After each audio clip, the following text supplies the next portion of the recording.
I want to welcome you to our weekly political panel. And this week, we are going to talk about principles for reform of the Clermont GOP Constitution.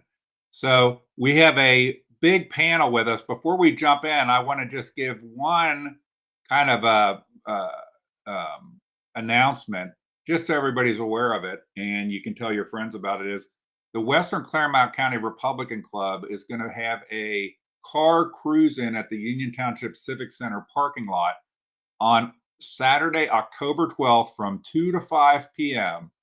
And every classic car, 1985 and before, served first, will get a free dash plaque. In addition, we're going to have music. I'm trying to get a food truck aligned for this. It's also part of Adora now, so you can run down to Jungle Gyms if you want to have a beer and bring that up. There's a path now to get up, I guess, to get up from Jungle Gyms to the event. And I do want to show this. The dash plaques are in. So this is what the dash plaques look like. They're nice metal dash plaques with a Trump. It's we can go a series of deep state attempts to take Trump's life. This is the first one, but these are magnetic. People that are into cars like these. They're going to start with 1985 or before cars, and if we have extras of these, we're not going to leave any off. We're going to get rid of all of them. So if you have a car later than that, we have extras. We'll give one to you. So that is what's going to go on with the car show on October 12th at the Union Township Civic Center. Okay, now with that, we have a pretty big panel here tonight. I'm going to bring them in one by one. First, I'm going to bring in Louisa. Louisa, how you doing tonight? I'm good. And then I'm going to bring in Bill Thomas. So he's a regular here. Bill, how are you doing tonight? Great. Then I'm going to bring in no camera Ed Carter. Ed, how you doing? Good. And then I'm going to bring in Bill Bogus. Bill, how are you doing tonight? Doing well, thank you. Okay. I'm going to bring in Kyle Ebaugh. Kyle, how are you doing tonight? Great.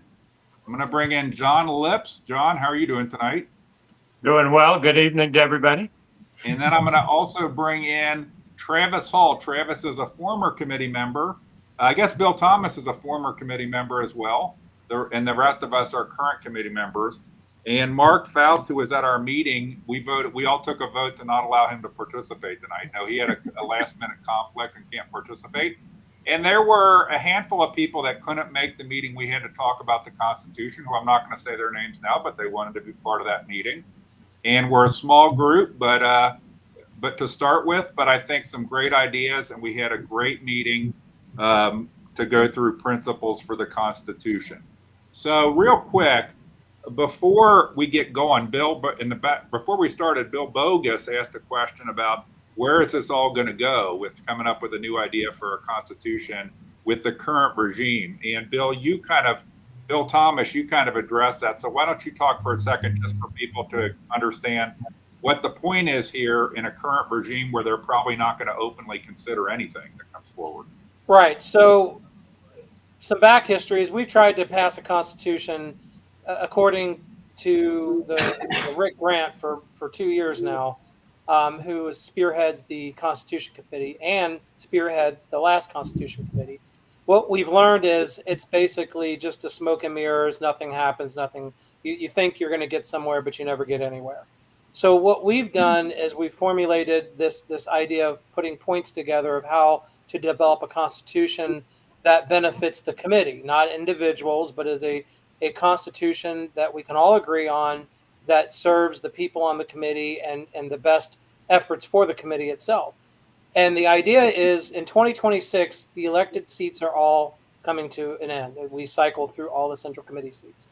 So if we have enough people running for these seats that are, good conservative people that aren't swamped in or aren't insiders, we can then take and formulate them into the new committee, put forth this constitution, already have it drafted, fine-tune it, and formulate.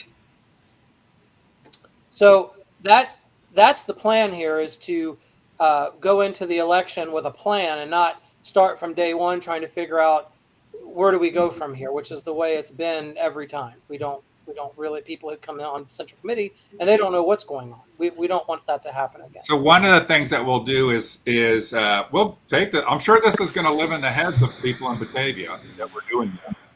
But the part of it is that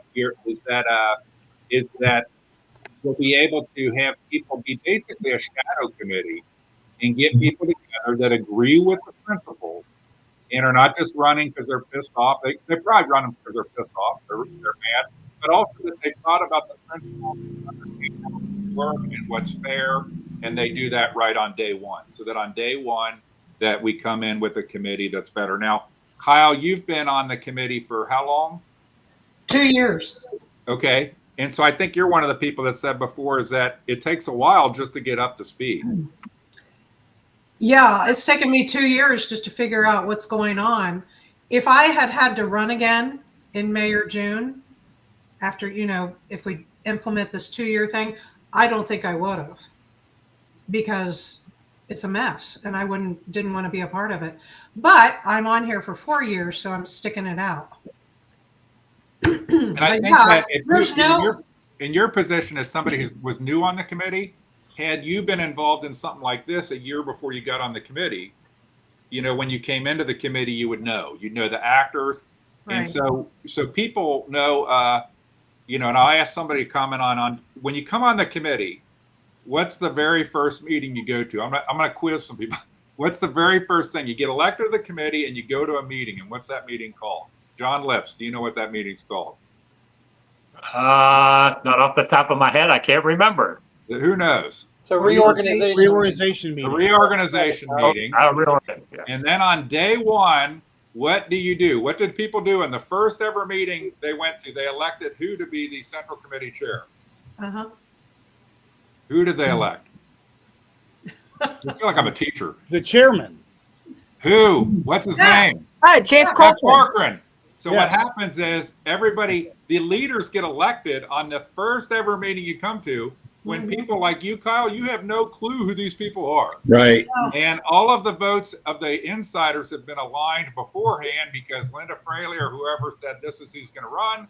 And most of the time, all of a sudden, right at the organization meeting, there's not even people running because, I think both Jeff and Byron Baxter were unopposed because they make an arrangement of who's going to run for what. Okay, so that's some background on this. What I'm going to do is I want to go back to the charts that here, and on the charts, look at, if I can find the charts, there they are. So I've never had this many people on here at one time.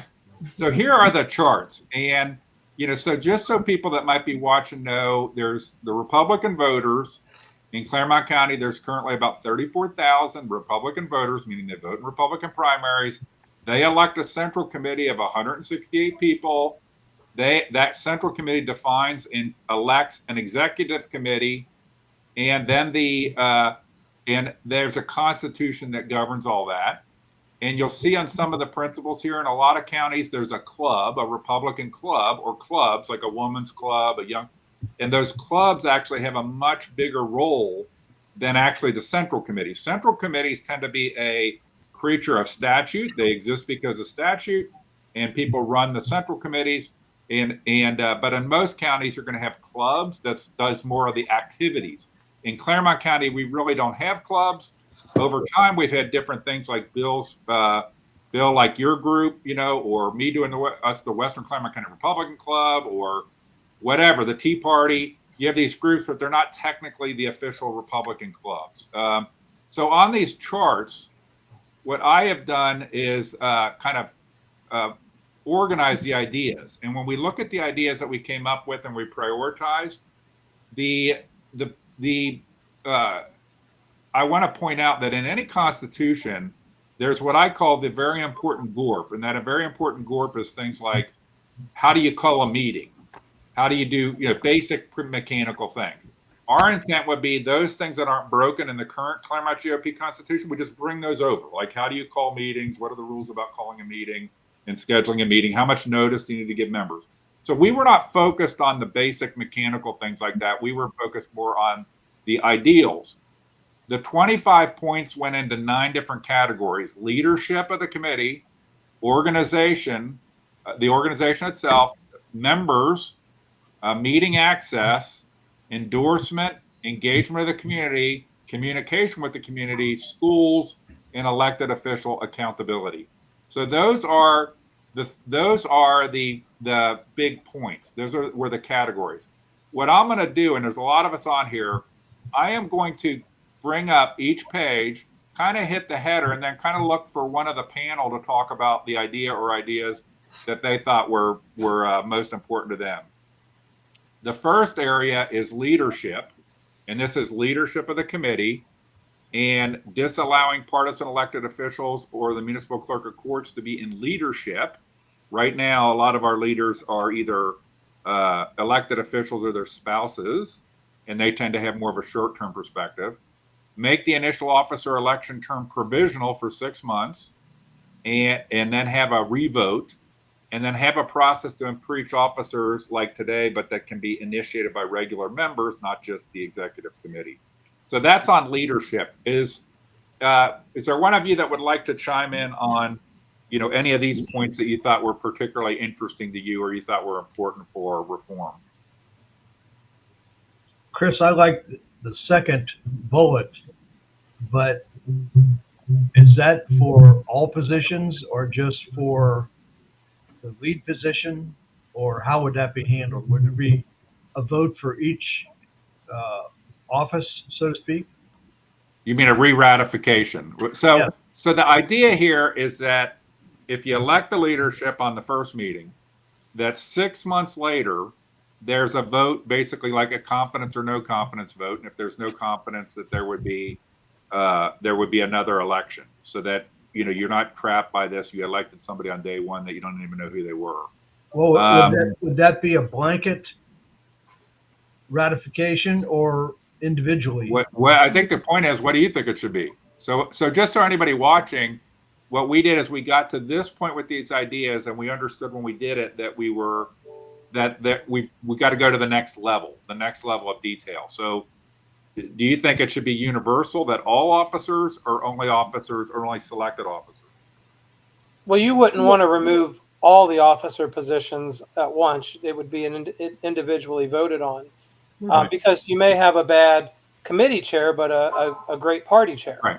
So you'd have to do individual. And then, of course, the central committee positions would not fall under this because they are elected positions. Right. You can't take them away. So it's these are just officers, right? Yeah, Correct. That's a good point. These are the people that they would be the party chair, the party vice chair, the central committee chair, the central committee vice chair, the treasurer, and the secretary. And I think I got all of them. Would be what we're talking about here. So, okay. Like an example would be, you're 6 months into this, and I'll just throw something out there. Joe Eaker's having his sister-in-law do the books. Like, if you found something like that out, something crazy, I'll just make it up. The treasurer doesn't know how to do financial. I'll make it up. You would be able to kick him off as treasurer because he's not actually doing the books. I'm just as an example. And that was a code name, Joe Eaker. Okay, somebody in this situation. Now, we didn't actually know a person. Okay, any other comments on any of these points on leadership? What about the disallow partisan elected officials to be in leadership positions in the first place? I've had conversations with elected officials about that, and the argument has always been, I'm a taxpayer and I'm a resident. I'm entitled to be allowed to be on the central committee. So, but this is a step further. This is being in a leadership position. For example, David Painter being a county commissioner and also being the party chair. I agree with this because I've never agreed with elected officials being in any position of authority. The central committee loses its integrity if you have people in positions of leadership. You just can't have non-biased people involved. So Jeff Corcoran is married to Claire Corcoran. I think it needs to also count that, like, you put spouses in here. That's very important. That terminology is in this language. So anybody else have a comment on this? I think I'm going with Bill on this. I think the idea of these, obvious. To me, it's obvious. If you're in any kind of, like, if you're a commissioner, and there is no way that you should be on this, be a leader on this central committee. That just is already Conflict. Yeah, I think one of the I don't things, know how people can't see that. I think it's very concerning. I Yeah, think that regular citizens would see it. When we did the Yeah. meeting in June, it was like overwhelming. And absolutely. I think everybody gets the point that if you're an elected official, you care about your election. And the Mhm. people who are in leadership should care Well, about the long-term interests of the party. Go ahead, Louisa. we had just a very good example with Katie Terpstra, who is out of the prosecuting office that was running for judgeship. Her husband, Blair Terpstra, is on the committee, and he was able to take a vote on her being judge. Well, that's You know, not this buddy this. Okay, system hold on. needs Whoa, to whoa, whoa, stop. whoa, whoa, whoa. You know, That when- is not. when- That is not when- this, Louisa. So he's on the committee. He's, in my view, not legally on the committee. That's a separate discussion. But that's a member taking a vote. This is about who can be in the officer positions. It's not about that. So just to be But clear. to Luis's point, you could, and not to go down a rabbit hole, but I'll make a brief point. You could implement language in the Constitution that if you're related to somebody, that you are not allowed to vote on endorsement for that person. I mean, you could capture some language. Yeah, that would be different here. bylaws. That would be part of endorsement. But let's, Right. so by the way, for people listening or watch this, how many of you, of the 8 people that are here with me right now, think that we have developed a perfect and comprehensive list of 25 points? Oh, absolutely. Raise your hand if you think it's perfect. Perfect? No. Oh, Not- perfect. Well, No, Almost. it's not. It's pretty There, good. we will have other ideas, right? So Right. there's things that these are the ideas that we basically agreed on in how long? Like an hour and a half, an hour and 45 minutes. Yeah. You know, so we'll have other ones. And I think there's things like what you just brought up, Bill, that gets into, I think one of the things, the Blair Terpstra point that Louisa brought up is, you know, you do have this issue with like people getting stacked onto the committee specifically to support certain people, you know, like they become a, you know, and that's another kind of issue. Let me go on. I'd like to add something else too. Like, Yes, sir. like I'm concerned. You know, I hear about Greg Simpson being on the racing commission. Like, That's It's- another different issue, right? well, That's- but like, no, my point is like, what are, you know, there's a person's private business interests. What if their private business interests run into, you know, people are running for, you know, leadership positions so that they can, Right. you know, benefit their private, you know, so that's what when I think Right. about Corcoran and these guys, that's what I think they're doing this for. I mean, so that is, you know, one of the things is what he's talking about is patronage. Okay, is when people in positions, now Greg Simpson's not in a leadership position anymore, but he was the chair of the committee while also being on a patronage appointment of the racing commission. And so that caused him to have a certain loyalty to Mike DeWine because Mike DeWine put him in that position, and that might conflict. Let's Actually- go on to the next page. Actually, Okay. Kasich. Chris, it was Kasich. Yes, sir. Kasich put him in the position. Okay. Yeah, but he was renewed in the position by. Renewed, but yeah, but he DeWine. initially was hired by Kasich. I don't know when he was originally in the position. I know he's last appointed by DeWine. Okay. Correct. So let's go to the next page here. Organization. I'm going to hit these real quick and then open it up. And I'm keeping score, remember, on who's talked and who hasn't. So make the Central and Executive Committee one body so that we all have the power of the purse together. Incorporate the concept of township chairs, which you would need to do if you had executive and central committee be one body. You'd still need a role of a township chair, but it wouldn't be for executive committee. Establish standing committees to run mechanical things like finance, audit, and events, and then move to 2-year terms after the adoption of the Constitution. So it would mean that the 2026 term would be the last 4-year term, as Bill pointed out. Okay, so those are 4 of them. I'm tired of talking. Who has a comment? I'd on like one to of say these? something on that, the very first bullet point. Go ahead, Ed. The Central Committee and the Executive Committee need to be one body just because the Executive Committee is not transparent. Who knows what goes behind the scenes and what they tell us if it's true or not. And so I think it's crucial that we're all one body since it is called the Central Committee, that we all should be involved. I Okay. agree. I agree. So playing devil's advocate for this, because I do agree with this point, but I did put some more thought into this after the meeting. One of the thoughts I had is, imagine if we were one central committee and executive committee. Imagine if we were one body right now, and Jeff Corcoran was running the whole show. So the one thing that having it split up has done, I mean, there's 1,000 reasons you don't want it, but one positive to having it split up is that you have two completely different leaders, and it prevents one person from just being a dictator. So I think we offset it though by having a clear, concise process for officer removal, so you can get the wrong person out, because we really don't have that. Well, and I don't see how the executive committee runs the operation at this point, and and not being in those meetings, I don't know, what the dynamic is at all, because they're Right. secret from all of us as to what goes on in there. But for people that are watching the executive committee, the way it is right now, they're the only one that they have the right to approve spending.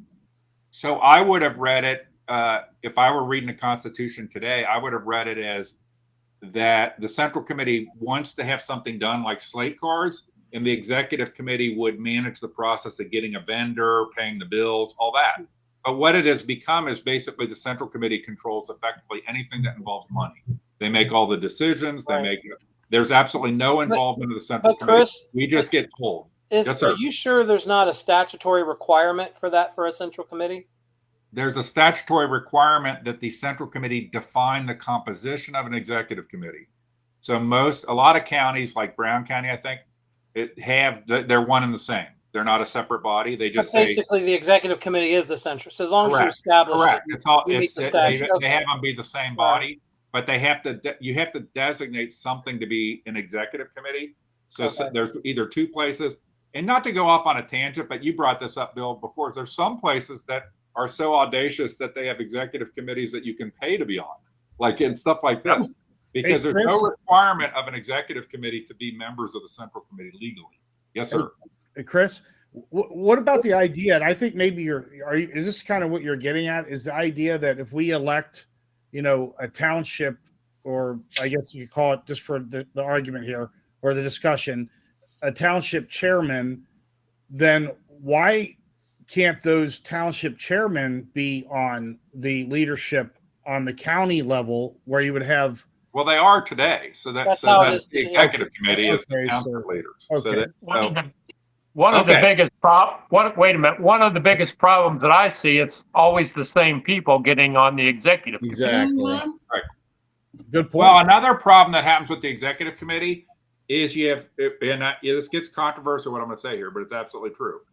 You have the western side of the county where is probably 65 to 70% of the population of the whole county is like 20% of the votes on the executive committee, because a township, Union Township, that's 56,000 people gets the same say on the executive committee as like a township, Wayne Township, maybe that's like 3,000 or 4,000 people in the whole township. And so it tends to then be things are very important on the executive committee that are not necessarily connected with where the majority of the population lives. Right. And as a result, for example, there's a lot of focus on the executive committee on the county fair. And to be honest, I had never been to the county fair before being on the committee. And I wonder how many people in Union, Miami, and the urbanized areas that's the big event for them. But I don't think there's a lot of push on the executive committee to try to figure out events on the western side of the county. And the point is, let me ask the question, anybody. What is happening? Here's another Chris quiz question. What is happening on the western side of the county politically?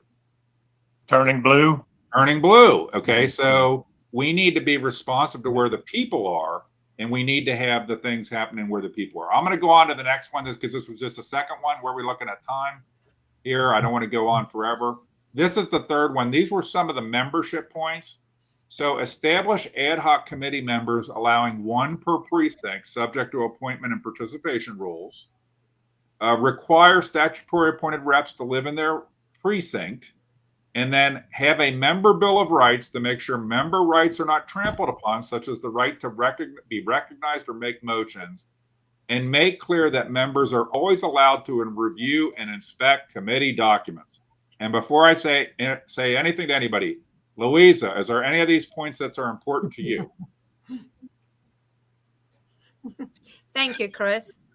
I like the fact of having 2 people per precinct to participate, because like that, if the one person cannot participate, then you've always got a backup. I don't think that we should just have one person. Then it allows for more people to be involved in the committee. Okay. I thought you were going to say make clear that members are always allowed to review and inspect committee records. I thought she was going to say have a member's bill of rights to make sure Yeah. your rights are not trampled Yeah, upon. your hot buttons are unpredictable. So That's the one.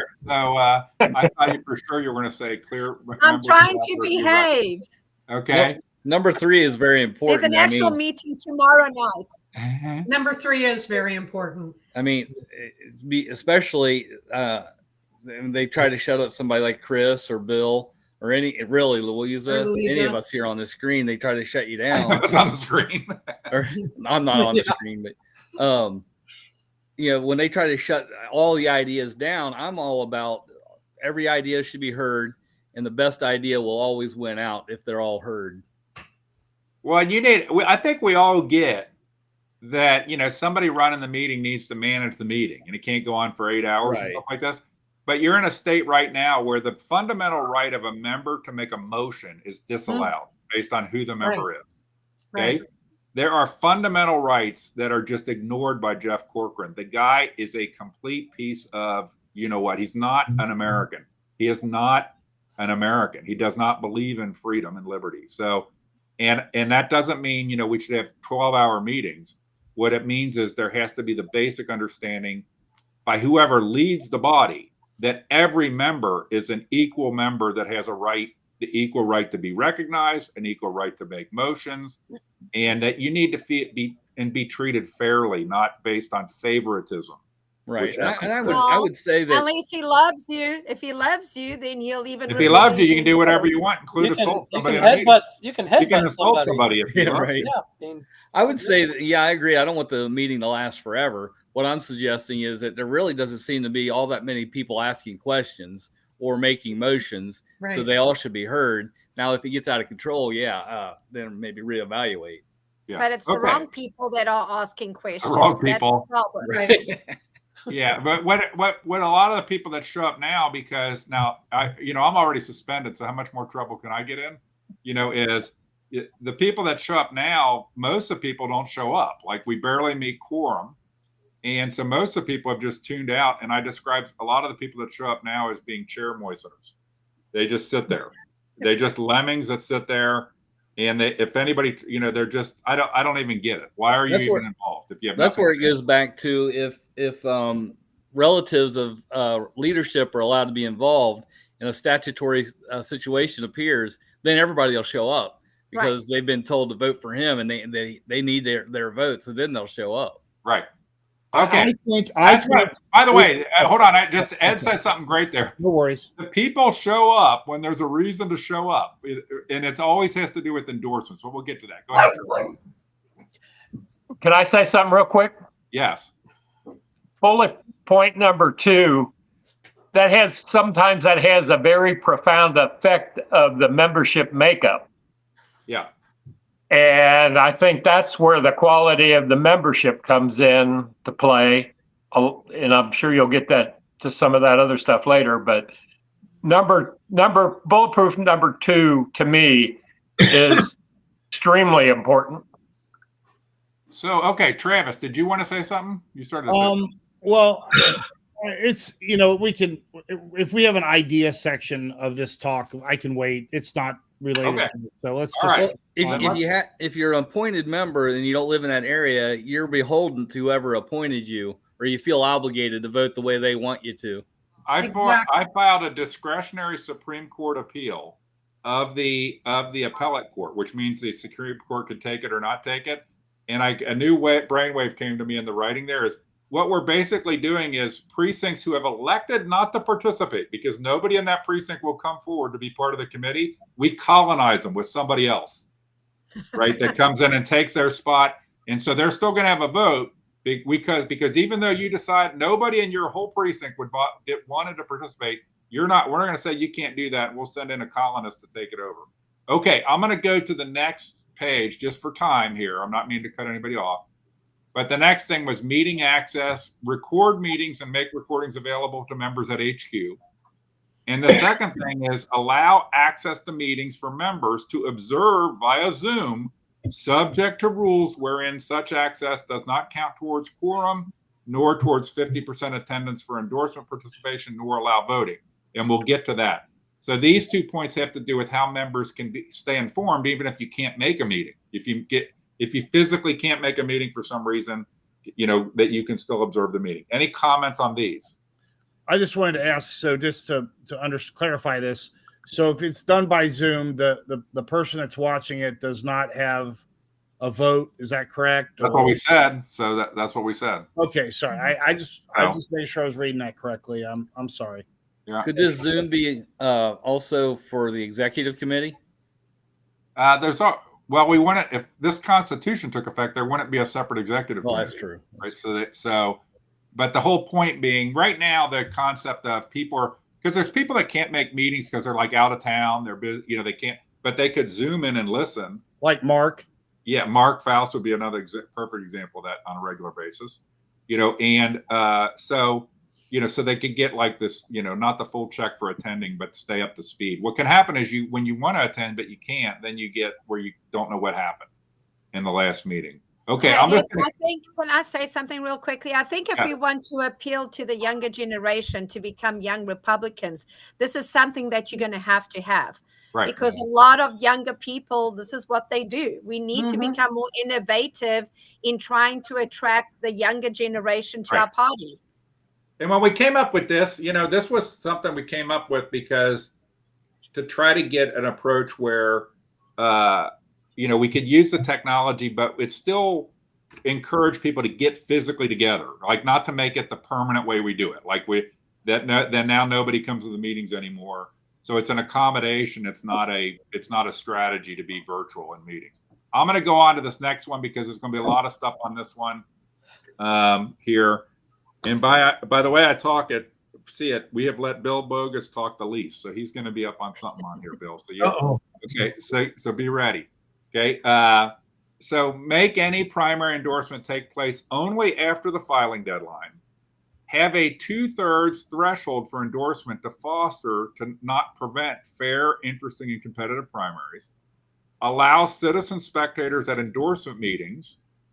Establish a primary endorsement term limit of 3 consecutive terms not to exceed 12 years in office in any single office to foster turnover and term limits, and disallow participation in endorsement meetings by any member who has attended less than 50% of all regular meetings. All right, there's a lot of them there. So let me go. Bill Bogus. I'll jump on with both feet. The last bullet of must attend the 50% or more of the meetings. That's not as difficult as it may sound because you're going to be at the first meeting and you're going to be at the endorsement meeting. So you got 2 of them in the bucket already. But yeah, I would strongly support that piece of it. The rest of them on there, I don't have a problem with at all. And in fact, I think they're good. All right. Anybody got a comment on another one? Hey, Chris. Yes, sir. Just off on a side note, you don't have to explain this to me now, but I don't really understand the very first thing. You or Bill need to explain that to me because I just don't get that. I don't understand it for some reason. Who wants to explain what happens now with primary endorsement versus what this is talking about when it says have endorsement only after the filing deadline? Well, endorsements are made and nobody else files. Yeah. So right now we do endorsements prior to the filing deadline. In the history in the party has been that if you don't get endorsed, you're not supposed to file to run in the primary.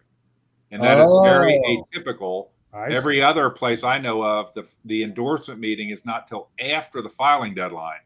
So it's people that are committed to run, for the race, and now they're seeking endorsement. So Dylan Blevins probably would have had at least a shot at getting endorsed if that were the case.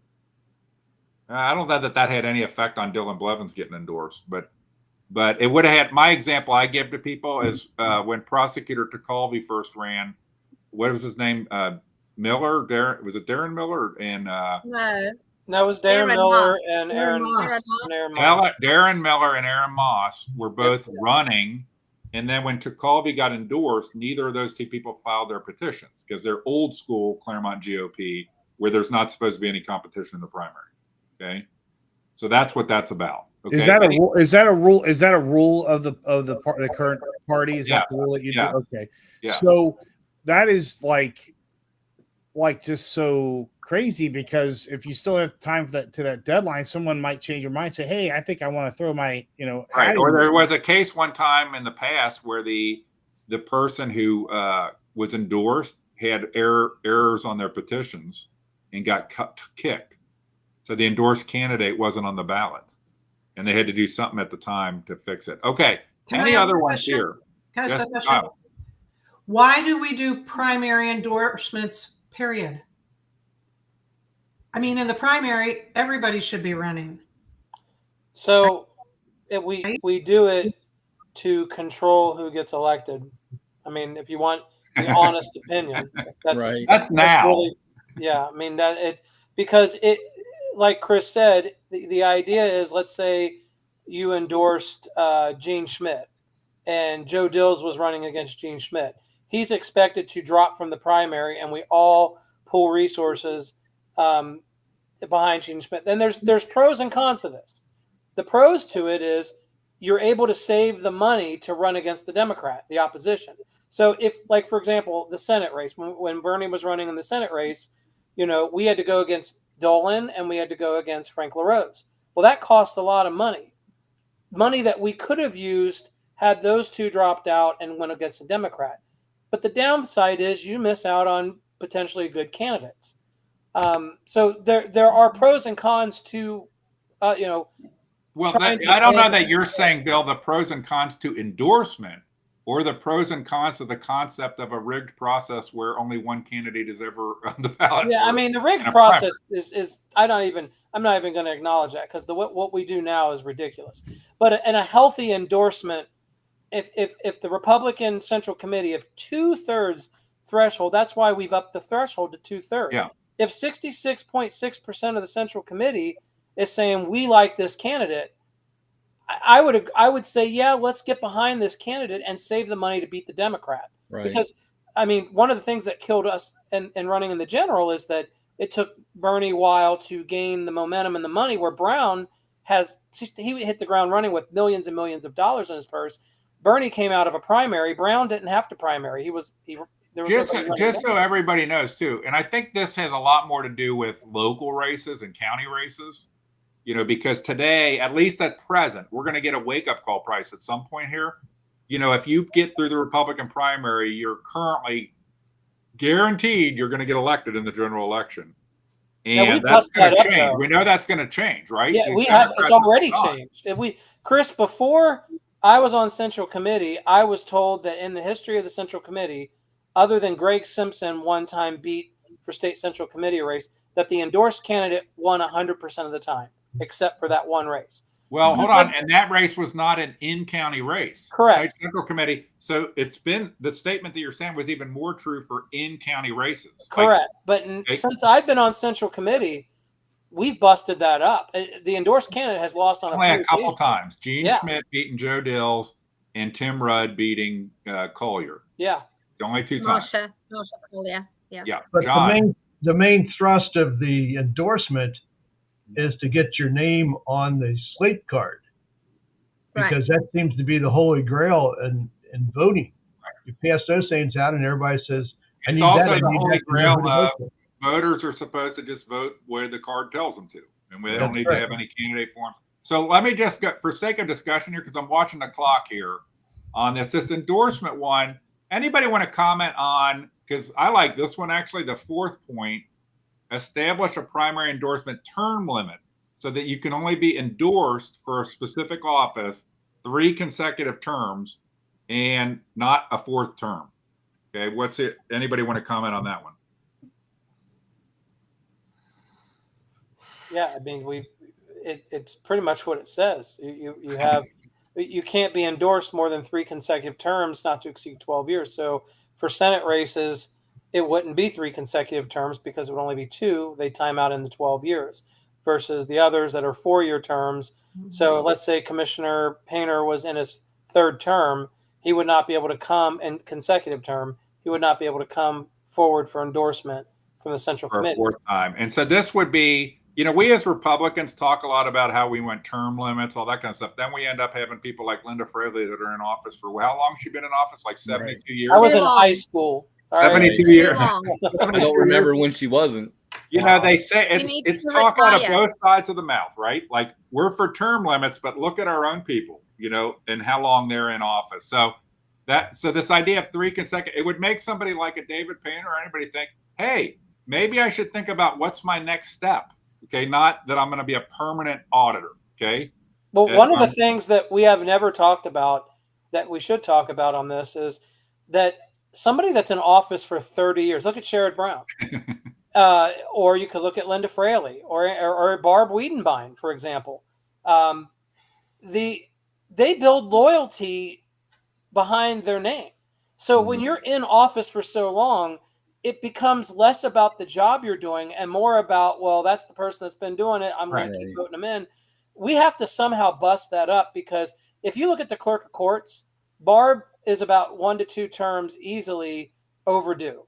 I mean, easily. I mean, it's just been stagnant. And that's why we on this all so strongly support Alan Freeman. I would consider this like a grassroots effort to begin a term limit kind of thought-provoking political, get it in the minds of people, plant a seed, so to speak. Right. Yeah, This would be a great process to get candidates to think about. Move on. If you're David Painter, you get through 3 terms, maybe you should be a state senator. Maybe you should go do something else. It's not saying you can't run for something else. Just for sake of time here, because I'm watching the clock, I'm going to keep rolling here. The next one is engagement. Start authentic clubs, youth, women, general, that have regular and open events. Have these in the Constitution, including that a leader for each will be elected by the members. What are you talking about, Chris? We have a Young Republicans Club. It was formed by Mike Logue and Kyle. Jeff Corcoran. So by the way, the history of clubs is that there aren't really, the clubs are all facades for people's political futures for themselves, or they are nothing burgers, like the current Young Republican Club, whose last meeting was May and attended by 6 people, okay, or something like that. And they were all old. They were no young people. Yeah. So, any event, so that's what this one is. Anybody have any other comment on this? I would just say absolutely nothing burgers. That is astute way to put it. Absolutely, because that's what it's all facade. All. I'm not saying that about like pancake breakfast, same thing. Pancake breakfast, a bunch of nonsense. So the Tea Party, the Friends of Liberty, stuff like that. Those aren't facades, but they're not the party things. The party things, when it comes to clubs, one of the reasons they never go anywhere is because they're not really, the only way they get used by the insiders is for their own aggrandizement.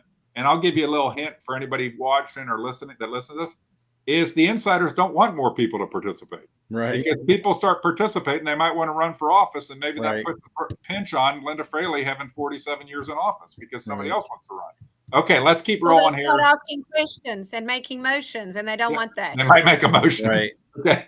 All right. Public communication. Publication of an all-Republican primary candidate guide with the guide indicating which candidates are endorsed. Begin an annual newsletter report in which Republican elected officials must enumerate their accomplishments and goals, and require a principles, values, agenda, platform document to be ratified once per term. Okay, so these were things that I took out of our list of 25 and put them under communication. This is the one I feel is the most important, at least bullet point number 3, because I believe the founding fathers understood that a Christian culture doesn't mean everybody has to be a Christian, but a Christian culture, a Bible in the schools, is necessary to understand the Declaration of Independence and the Constitution. And they knew that without that Christian culture, the average person wouldn't understand what the Declaration and the Constitution even stood for, the Bill of Rights. Well, right now there is a principles and values document of the party that has not been acted upon for, I think it has literally been 10 years now. And so it probably has all kind of issues out there that where things have changed, even that it needs to be addressed. Exactly. And comment on any I of would- the other points on here. I would argue on that third point that first, I'm a big one about natural law and that I believe that a lot of the Constitution was built off of those principles, an extension of it. That that is very important that we really stick to that, and I don't think we should back down from that. I think that building off of those natural law. Well, right now, these discussions never even happen because the document has never been looked at in 10 years. And I don't think we should be dictating, what that document would be in the future necessarily. The point here is that the document just being out there for 10 years when we never, has anybody that's on the Central Committee right now ever heard in a meeting anybody talk about the principles values document are supposedly our 10-year principles? Nope. No. They never even get mentioned. Principles. No, but further, the party started to, from what I understand, to stop slavery. So it's about the human person and what does it mean to be a human person. And yeah, but I don't mean to cut you off, Travis. But Yeah. the point here is not to get into the principles right now. Is that we don't even have the discussion. look at them, right? So they're not to say that 10 years ago somebody passed some document that was about principles that nobody today on the committee even knows about, looks at, or otherwise is just ridiculous. Okay, I'm going to go to the next slide here, just for again sake of time. Schools, okay. Develop a strategy to address school boards that is founded on monitoring school districts, developing quality conservative candidates, having candidate forums and community engagement, and incorporate the concept of school chairs selected by the school district committee members responsible for having school district level meetings as needed. Okay. Who would like to Chris? comment on this? Hey, Chris, I want Yes, sir. to take a quick step back to the other one real fast. The prior chart? Well, the principles and values statement. Okay, I think, I'm gonna go I mean, it's on the website. Anybody can go to GOP Clermont and look at it. But when you look at each individual one of those, no matter what we put, for example, individual responsibility, honesty, and integrity. How do you uphold honesty and integrity when you Hold on, I allow have a to know. freaking known liar to Right. pray over your meetings? So Right. having the value statement is, and these principles are important. But what's even more important is that you have leadership willing to hold accountability to those members. You may not be able to kick them off the central committee, but you sure as heck don't have to let them pray over the meetings. Exactly. Well, wait, you're making a great point. Is you look at those meetings and you scored us on how well we live those principles, even the 10-year-old ones, and it's bullshit. Right. What about a committee chaplain? Do we have a chaplain on the central committee? Yes, his name's Greg Simpson. Yeah, Greg Simpson. Oh Okay, my so gosh! the- What? What? Whoa! Honorary What? position. All right, hold on. We got to keep Oh moving. man! We Oh gotta keep man! moving, You've lit. okay? Oh my I'm god! going to cut us off and keep moving. Sorry, man. I'm we sick can have now. I'm we gonna can have throw a up. Greg Simpson call. Greg Simpson has a theology degree from the seminary. No, He's no, on he the doesn't. parish No, he council of doesn't. St. Veronica, St. Andrews, or He whatever. does not. And He prays has a, over the meetings, and he's an absolute pathological liar. he has a lay pastoral ministry degree. It is not the same as MAT that I'm doing. I'm studying. He was in a couple of my classes. If he's lying about his credentials in the ministry, it would not surprise me, Travis. Right. The It would lay not pastoral surprise me ministry that he's program making up is his not degree. the He's same exaggerating his degree. as getting an Okay, MAT. we have got to move on. We got to move on.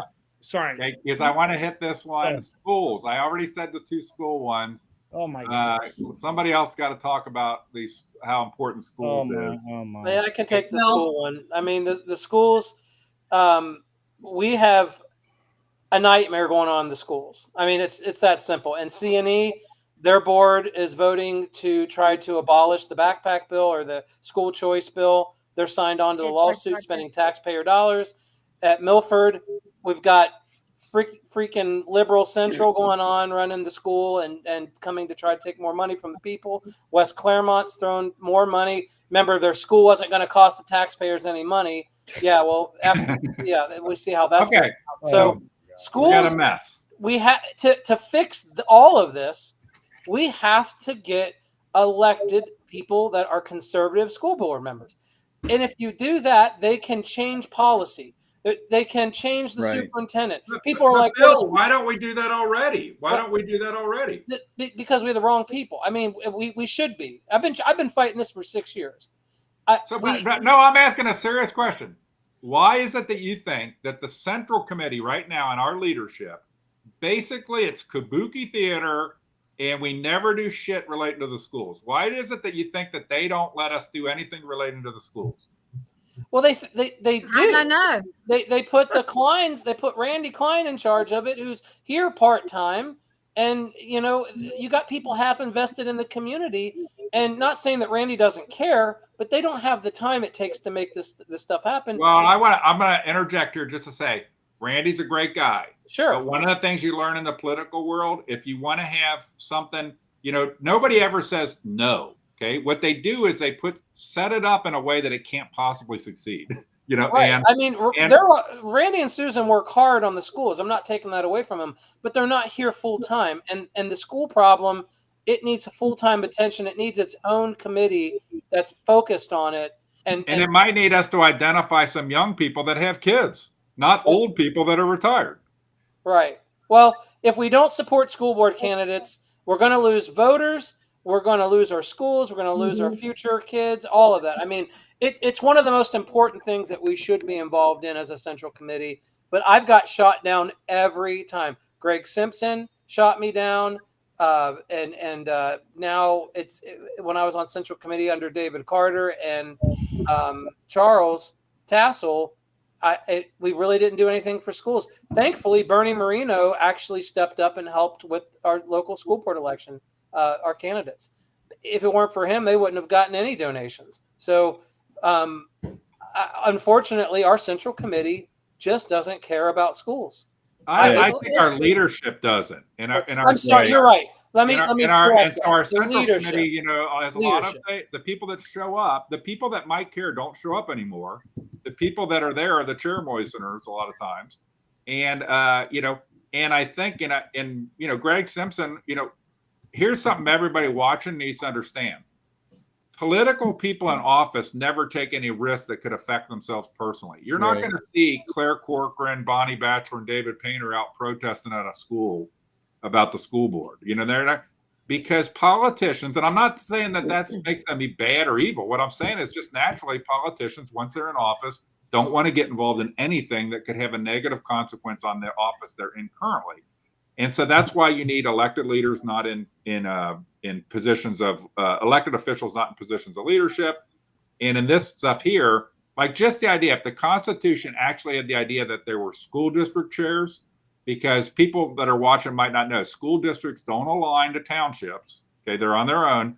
But if there were school district, like Bill, if you were the school district chair for Milford District, you would probably feel like, well, I guess I should have a meeting or something of the committee members. You'd actually feel like I should do something, now that I'm the school district chair for Milford Schools. I'm not even the chair, and we do stuff. I mean, we're trying to fight the levy right now. We meet. Hey, Chris, and we're trying to do what we can. Hey, Chris, when I was working with Bill on some of this stuff, and Bill, you guys have both done a great job, and it's really you have, and Bill was trying to have this thing where we've been buddies all along. We've been buddies all along. I don't care. I hope you guys are, but if not, whatever. So the thing is, when we would go to these, we would try to go to these meetings, these school board meetings. The problem was I went to a couple and I'm like, I don't know what's going on there. Right. So that's where what Chris is saying is if there was a chair, we could educate you on what's going on. I know what's going on. And you might not be able to do every central committee meeting, but you could have once a quarter at a central committee meeting that a big part of the agenda be each of the school district chairs give an update on what's going on in their school district. And we could start to compare notes. Do you have transgender bathrooms? Do you have this? Are they jacking hormones in a health clinic into kids? But I think the problem is what I realized about me, and I'm picking on myself here, that I need to go to meetings. I need to take responsibility for myself and go to these meetings. And that's the problem. People don't go to these commissioner meetings. They don't go to these trustee meetings. They don't, They don't go, Right. and it's like Well, and Travis, before we Oh, get to that, let's wow. pretend that, for example, the people like us were running the show, and we said, you know what do we want to do? Let's put all the school district meetings, school board meetings on our party webpage. So there's a place where the citizens know, because if you try to figure out when school district meetings are, they do them. They're not legally breaking the rules as to notice, but they make it hard to figure out when they are. Oh, and they do. And by the way, they do that with the medical stuff too. That's the problem we've had in our group. And the other thing is, why don't we look at a different way of having a school board? Why does it have to be? Why can't it be a committee? We can't change that. So Travis, this is not, the school boards are 5 people. That's a statutory thing. Okay. I think one real quick comment on that. Can I say real quickly, as a candidate like Heather Loudon, who is running for state school board, it was an embarrassment for her to come to our meeting to ask for an endorsement from the Republican Party in Clermont County, and be it a mess that had to, oh no, we can't do it right now. We've got to give 5 days notice. We have I'm going to keep us moving on, but she's supposedly coming back again. So this woman will have driven 12 hours back and forth just to get on the slate card. Okay. It's being the conservative running for state state school board. Here's the deal. One of the things I think everybody on this, we ferociously disagree. Sometimes people on this group. Okay. Bill, you and I have ferociously disagreed on things. Just a couple of times. But we all have our principles are going to stay within a range. Okay. Mm-hmm. A lot of political people, their principles go wherever they need to be to keep power. And so some of these people, I believe that Jeff Corcoran, I think that Hava is actually a real conservative, and Jeff Corcoran would probably have the liberal get elected to our state school board seat than have a real conservative in there. Of course he would. I mean, if you go back to Corcoran's history, this is a very quick statement. We had to get it off, or I should say Tina got it from Microfiche. He ran as an independent when he ran for Clermont County Commissioner. That's correct. He ran against the Republican. For Jeff Corcoran to say he was a delegate for the Reagan administration and all this, I've not been able to vet any of that information. But what I can vet is he ran as an independent. He did not run as a Republican. And don't forget his statement that he made when he was asked by the reporter. He said, next time I run, because the reporter asked, because he lost really badly, actually. And he said, next time I run, I'm going to choose a political party I'm going to run for. Correct. So that means he was never conservative. That's the Mitt Romney type Republican, and that's what Jeff Corcoran is. I'm going to keep us moving. Let me say real quick, Bill Thomas was right about getting the right school board members. And the way to find out the right school board members is to ask them whether or not they're pro-founding fathers. If they hate the founding fathers, you can't change anything. Yeah, but you know what, Ed? You got to be real careful, because they're all going to say in a one-on-one, they're going to tell you they're pro the founding fathers, and you're going to wonder why. Well, then why are you letting your school jack hormones into kids? Okay. We need to vet them, right? Here's how I pick a good candidate. I go back on their social media and the things they wrote 4 or 5 years ago, and I see what they were doing before they were choosing to run. That's how you can find out what people are about. I think this is the last one, the last of the areas. Elected official accountability. Require all county level and legislative elected officials to appear and give an annual update to the committee on their goals and accomplishments. And so, how much has this happened today? Bill Bogus, you have not. Once again, these people have kept you from talking. I try to get in, I just can't. It's like I'm insulted by their behavior towards you and a key member of this group. When the last time you saw an elected official? You see elected officials yucking it up and whatever, but when have you really seen an elected official get up and talk about, give us an annual update on their goals and accomplishments? Well, annually when they're trying to get endorsed. Well, that's not annual, so that's every 4 years, and usually they don't. It's not a lot of that in there. So, the point being, could you imagine, guys, if you had you had a 12-month calendar, and it's like January's this, February's school district updates, March is the annual elected official update. We would actually have interesting meetings. The meetings would actually be interesting versus the shit show they are now. It's just Yeah. like a job. I mean, even as a hairdresser, when I worked for Great Clips, we had a review every 3 months. Why can't we have it for our elected officials? So, all Chris, right. what's the real quick so the audience knows, how often does a county commissioner have to show up to work to be in I think compliance? it's once every 3 months. Once every 3 months to make $100,000 a year. And we don't know what's wrong. We don't know what's wrong. But auditors, they tightened it up. Auditors and treasurers, I think, have to show up once every 30 days. There's a famous story where Linda Fraley was in Florida, and the guy, I can't remember his name. What was the name of that country? Unbelievable. His deputy auditor at the time, they had to basically get her to come back because she was going to be in violation of the law by not having stepped in the office for too long. What a joke. I'm running for commissioner. Louisa for commissioner. It's by the by, just anybody watching, there are jobs that are designed to be part-time jobs, like township trustees, school board members, stuff like that. And then there are jobs that are paid. And when they're paid, I'll say they're designed, they're paid as full-time jobs. Commissioners, auditors, clerks of court. And you go, and we should start a committee to just keep track. Who wants to be on the keep track of whether Alan Freeman shows up at the office? So that's one, because a lot of these people, I mean, by the way, in her defense, Barb Wiedenbein, David Painter, you always see their cars down there, right? And I assume they're working, but there's a lot of these elected officials. What they do is they get elected. They hire a chief deputy in the office, and then they don't do shit. Okay. And he's not, it's very true. It happens at the state level too. So it's not just at the county level. It's a problem across all positions statewide. One time I said to an elected official, it came up, I might've been in a meeting or something. Not a lot of them talked to me one-on-one, was on the, why don't you go to work? And their thing was, well, if the office is all running smooth, there's no problem. And to anybody who's been in any private sector thing, which most of these people, it's been forever since they were ever in a private sector thing, would know that you can, no matter what your office is, you can make significant improvements. Right. By the way, there's offices like we have, like our clerk of courts offices. They, compared to counties around us, they suck. They suck.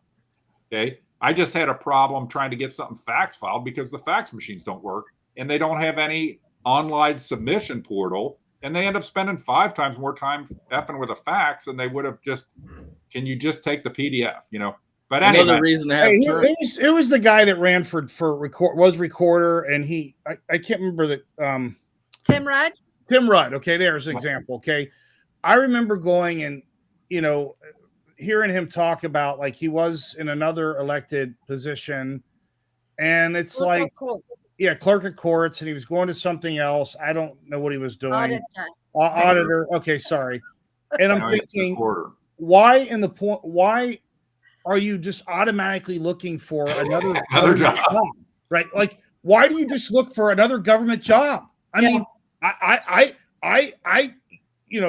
can't just do that. Like, I mean, I could, but I mean, it doesn't make sense. It's like, I don't think like that. I think I get a job, and low information voters, and I'm not making any statement against Tim Rudd. Okay, this is me personally here. Sorry. Low information voters, to the point Bill or somebody made earlier, they see the name. Oh, Rudd, check. Okay, that's right. And so when you keep voters dumb, they just keep electing the same people. Well, he's doing it for the benefits. He's doing it for the benefits. He's doing it for the public benefits. And Chris, Bill Bogus is trying to talk. So what were you going to say? Well, sorry, Travis is right on the mark of it. There's a retirement program that they're trying to get all the hours in, or the years in, rather. Can I say something real quick? Yeah, go ahead, Tim Rudd has to have broken that. John, go ahead. Getting on this subject, it kind of, my mind, the way the whole system for when people run, and it involves the Central Committee, nobody ever has to go out and campaign. The whole system is designed to keep people from going out and campaigning. Right. If you look at the endorsements, it's that way. Why Kyle was saying that, why do we have endorsements at all? It's all designed to keep people from having to campaign to the public. And it all Period. works fine as long as the Democrats can't win races, right? Right. And Exactly. for a Exactly. party system, but the canary in the point. coal mine is already there. We got to get our heads out of here. You know what's right and get it straightened out. It's a Okay. good front for rhinos to do that. Okay. So, all right. I'm gonna at the last time I'm gonna put up the email address for people, but I'm gonna kind of go around and ask everybody for a closing comment on these points. Okay. And you're just whatever the hell you want to say. If you want to, you say, don't say anything obscene or offensive or what have you. We don't want any of that. Okay. So let's go. All right. We don't want any of that effing shit. Okay. So I'm gonna randomly pick people. Ed, any closing thought you want to share? Oh gosh. Well, I mean, I'm basically reiterating what I've already said. The key issue to making change is getting our principles correct, and our principles have to be similar to those of the founding fathers. Okay. All right. I have your names written down here on my cheat sheet. John, what's your closing thought? My closing thought, I thought we weren't going to have these. So that's what I was said before about how everything is rigged so that the candidates don't have to actually campaign and get out amongst the people. That would be my closing statement. Okay. Bill Thomas, closing statement. All I can tell you guys, and I hear it in your voices, and I've heard it in many Central Committee members' voices, the frustration of, I don't want to do this anymore. It's overwhelming. That's what they want. They want anyone that, like you, that are speaking out or speaking out in opposition. They want you to be frustrated. They want it to be complicated. They want you to resign. They don't want you to run. So my advice to anyone on Central Committee or anyone wanting to run that isn't part of the inside, group, stick with it. It'll get better, and run. Those that aren't on, run, because if you don't, it's only going to exacerbate and get worse, and then we're going to lose the county completely. I mean, we're on the brink of it. I've been talking to the Democrat candidates over. Chris, I sent you one of the things for the person running against Alan Freeman. They know they know all our laundry. They're aware of it. They're going to exploit it, and they're going to start winning positions. They're going to start throwing more and more money at their races. Yep. We lost in Milford schools. They had a bunch of people backing them. Right. Those are the same people that are working on the Democrat Central Committee right now to advance it. That's how Ray Lemke got ousted and Patty Lawrence got in as the chair. So stick with it. Fight. Bill Bogus, closing thought. In the center screen position on our what's that, Hollywood Squares. Put a big X there. Just a question. I'm new to this restream thing that we're using tonight, which is pretty slick. On the right side of the screen, I'm seeing people that are not in the squares. I assume those are people that have just dialed in to listen. Yeah, I don't know what you're what's your closing thought for this? Well, there's questions being asked, and I think we should address the questions of the people that are just listening. My closing thought would be. We'll come back and do this in a second. There haven't been that many. I've been watching them. Okay. Okay. But closing thoughts on this process. I think we're making a little bit of progress. We're narrowing things down, and I think that's the way to go. What Bill Thomas said about being dumbed down and run out is very likely what's happening. Is happening. Obviously, if we get 50% of the people showing up at meetings, and people just don't care. So we need to stay interested, those of us that do care, and move ahead. Okay.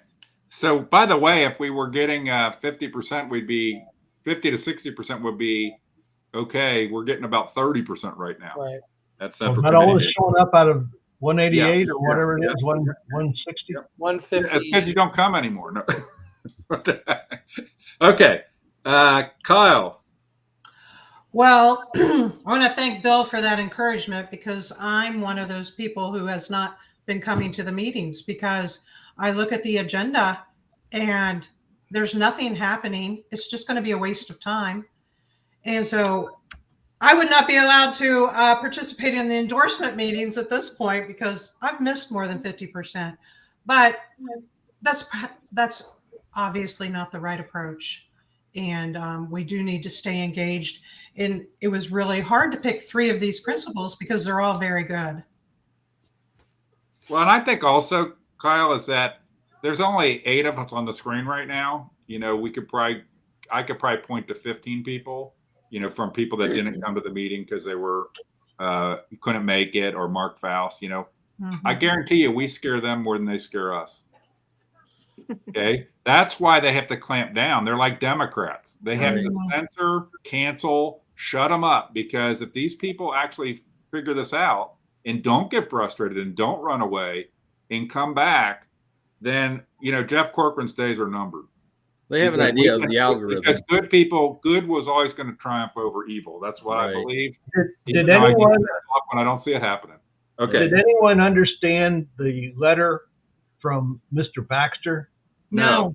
And I don't think it's not something we need to go in here, right? That's not I the point here. understand. It's total chaos. I read it 4 times and have no idea. Yeah. What he's referring to is, it's like Animal Farm, where Napoleon the pig runs the show, which is Jeff Corcoran, and Squealer is Byron Baxter, and Squealer writes stuff and puts out the rules. In the Animal Farm, there are the 7 rules that eventually became just 1 rule. All animals are equal, but some animals are more equal than others. They all get reduced down. Squealer's the guy who keeps rewriting the rules and telling people, like, no, nothing changed about the rules. The rules are the same. And then eventually they're like, it says, I don't get it. And his point is, and I didn't want to go into this, but Bill, you can read some of this crap 4 or 5 times over and you have no idea what it means. I tried. So, okay. Closing thought. Travis. Well, my first thought is that actually Corcoran by de facto is a Democrat, so we need to quit calling them by, you know, they are Democrat. We need to just start thinking of them like that. You know, we can call them rhinos or whatever we want, but I think that they are Democrats, and they're proving it. I mean, you look at everything they're doing. I think we need to do whatever we can, and honestly, to disrupting this central committee is key. You know, if we have a massive run of us running, we're going to make them spend a lot of money. If we, you know, maybe do filings after deadlines or do stuff like that, everything to disrupt. Right. Okay. I think is what needs to happen. I mean, and, you know, somebody will say, well, what about you're going to waste all of our money and then we're going to lose to a Democrat. Well, you know, we already have Democrats. You know what's so funny about what you said, Travis, is you just said Jeff Corcoran's a Democrat. And I've been beating the horse of we have got to end this rigged process for 8 years now, okay? And I've been accused of being a Democrat. There was a time I was accused of being a Russian agent by Howard Hines, you know, et cetera, et cetera. But the reality is, Jeff Corcoran, I've been the one, I think Bill will agree, you've been screaming, we've got to fix this, okay? Jeff Corcoran's actually the one who's helping the Democrats the most by his complete, you know, it's almost like Jeff Corcoran is more like the Democrat plant. Well, Chris, they've manipulated people so much that, and I mean, just in general, that people are like suspicious of everybody almost, right? They're like, well, you know, is Bill a hidden Democrat? Well, they want suspicion around anybody. Yeah, it was said in a court filing that small group of contrarian voices, the small group of contrarian voices that they are scared to death could ever take hold, and because if they do, it changes the whole world. Louisa, you're the last person that did not have a closing. Oh, I had one last thing to say. Last thing. Everything is out of scale. That is my final comment. All right. And since Travis went in there, Louisa, you don't get a final comment because we're out of time. No, real quick. What's your final comment? Real quick. The whole thing that everyone's missing is you've got to know your Constitution and you've got to know your Robert's Rules of Order, because that's what Jeff Corcoran counts on. He continuously violates our membership's rights, and we don't stand up and we don't call them out on it. I never had a closing comment, but I'm going to say it doesn't matter, because you could know that Constitution inside and out, and it doesn't matter, okay? Because or Robert's Rules, because they don't care, Louisa. But if you stand together, it matters. If there's one of us, I don't think there's not enough of us. If you're living some dream world where you're going to win over Jeff Corcoran by understanding the Constitution, Go read that letter again. What we need is leaders who have principles and character. And I think until you Louise have is that, right, though. we're not going to beat them by out bureaucrating them and outwriting Byron Baxter memos about what the rules are. But And so I courage is agree with you that you contagious. need Louise to know is those right. things, Louisa. But the point is, we've seen it. Right now, you cannot make a motion in a meeting. Okay. And that's I the most understand that, fundamental but thing. But when you know the rules and you know the Constitution, and if all of us knew it and we all stand together when someone makes a motion, Right. then when there's more of us That's saying different than knowing something, the other people see Constitution. it. That's different. On this group here, the point wouldn't be, hey, everybody go study your Constitution all night for the meeting tomorrow. The point here would be when Louisa makes a motion, everybody stand up and second that motion and do not accept that it will not be accepted. That's what we need to do. Right. We're not going to get there by studying the Constitution all night because We've we're got to up stick against together. people that are fundamentally evil and will try to keep us.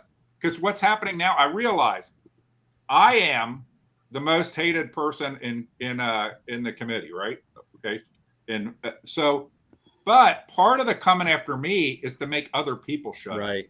Yeah. And part of the coming after me is you don't want to have what happened to you, what happened to Chris Hicks. So you better keep, in the worst form of censorship, which Dan Bongino talks about, is self-censorship. Right. Because you're afraid to speak out. You're afraid to say what you believe because you have been backed into a corner. And we as Republicans, that should make us disgusted because we are the people that should be against that you have a fear of that you create self-censorship.